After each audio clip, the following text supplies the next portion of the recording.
আসসালামু আলাইকুম প্রিয় ভাই বোনেরা। গত 3 জানুয়ারি 2026 ভেনেজুয়েলার রাজধানী কারাকাসে মার্কিন বাহিনী স্পেশাল ফোর্স যে অভিযান চালিয়েছিল সেখানে একটি রহস্যময় ঘটনা ঘটেছিল। সেই ঘটনাই আজকে আপনাদের সামনে উপস্থাপন করব। কোনো গুলি না চালিয়ে পুরো ভেনেজুয়েলার আর্মি ইউনিটকে নিমেষে অচল করে দিয়েছিল। কিন্তু কিভাবে? লুকিয়ে আছে উচ্চ শক্তির রেডিও সিগন্যাল বা মাইক্রোওয়েভ টেকনোলজি। চলুন আমরা সাধারণত রেডিও বা মোবাইল ফোনে যে সিগন্যাল ব্যবহার করি তা অত্যন্ত কম মাত্রার হয়ে থাকে। আসলে অত্যন্ত নয়, মোটামুটি মাত্রার হয়ে থাকে। তো যখন এই রেডিও সিগন্যাল একটি নির্দিষ্ট দিকে অত্যন্ত হাই পাওয়ারভাবে ফোকাস করা হয়, তখন সেটা সেটা রেডিও সিগন্যাল বা মাইক্রোওয়েভ সিগন্যাল থাকে না, সেটা হয় ওটা একটা কিলিং ওয়েপন। এটাকে বলা হয় ডিরেক্টেড এনার্জি ওয়েপন। এই উচ্চ ক্ষমতার সিগন্যাল দুটি উপায়ে কাজ করে। একটা হচ্ছে ইলেকট্রনিক্স ধ্বংস করে। এটা রাডার, কমিউনিকেশন সিস্টেম, কম্পিউটারের সার্কিটকে ফ্রাই করে দিতে পারে। বুঝতে পারছেন ফ্রাই করে দিলে কী অবস্থা হয়ে যায়। এরপর আরেকটা আছে বায়োলজিক্যাল প্রভাব। এটা সরাসরি মানুষের স্নায়ুতন্ত্র, মস্তিষ্ক ভারসাম্য নষ্ট করে দেয়, এতে আক্রমণ করে এবং আমাদের যে রক্তনালী আছে সেগুলোতে এটা ব্লিডিং করে দিতে পারে। তো যেটা হয়েছে ঘটনা 2026 সালের শুরুতে 3 জানুয়ারি যে অভিযান যে সকল সৈন্যরা বেঁচে গিয়েছিল তারা মূলত গত কয়েকদিন আগে আক্রমণ তো হয়েছিল 3 তারিখ, গত 13 তারিখ 10 দিন পর তাদের অনেকে হাসপাতালে তাদের সেন্স ফিরে পেয়েছেন। তারা দাবি করছেন কোনো শব্দ বা দৃশ্যমান আক্রমণ ছাড়াই হঠাৎ এক তীব্র তরঙ্গের আঘাত অনুভব করেন।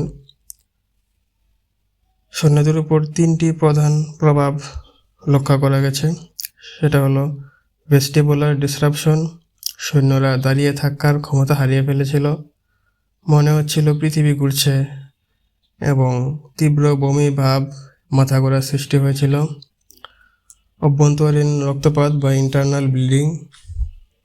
অনেক সৈন্যই নাক দিয়ে রক্ত পড়তে দেখা গেছে। তারা দাবি করেন তাদের মনে হচ্ছিল মাথা ভেতর থেকে ফেটে যাবে। চিন্তা করতে পারছেন মাথায় কীরকম প্রেশার এটা তৈরি করেছিল। মানসিক বিভ্রান্তি। সৈন্যদের স্মৃতিশক্তি সাময়িকভাবে লোপ পেয়ে গিয়েছিল।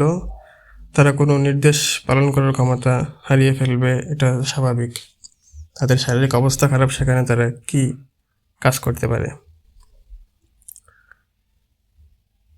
এটাকে হাভানা সিনড্রোমের আপডেট ভার্সন বলা যায়।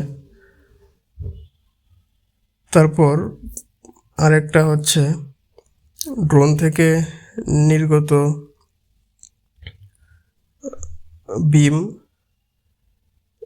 সেটা হলো বিশ্লেষকদের মতে মার্কিন বাহিনী সম্ভবত EPIC, electromagnetic personnel interdiction control নামে একটি ডিভাইস ব্যবহার করেছিল।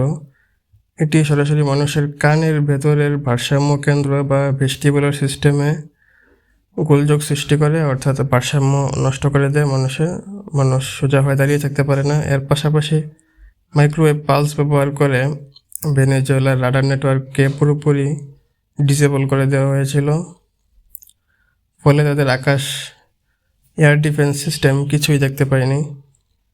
যেটা তারা বলেছিল যে হেলিকপ্টারগুলো আসার কিছুক্ষণ আগেই পুরো এয়ার ডিফেন্স শাটডাউন হয়ে গেছিল, তারা কোনো সিগন্যাল পাচ্ছিল না। তো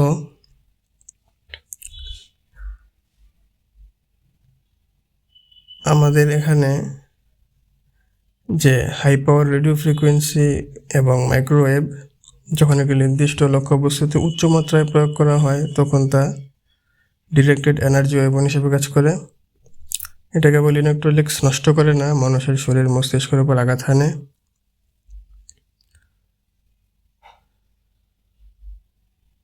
এরপর আমরা যে জিনিসটা বুঝতে পারলাম, ভেনেজুয়েলার এই ঘটনা প্রমাণ করছে 2026 সালের যুদ্ধক্ষেত্রে বন্দুকের গুলি থেকে অদৃশ্য রেডিও সিগন্যাল বেশি পাওয়ারফুল। এটা যেমন কার্যকর, তেমন মানুষের উপর দীর্ঘস্থায়ী শারীরিক মানসিক ভারসাম্যহীনতা তৈরি করতে পারে। তো আজকে এই পর্যন্তই, ইনশাল্লাহ নেক্সট ভিডিওতে কথা হবে। আল্লাহ হাফেজ।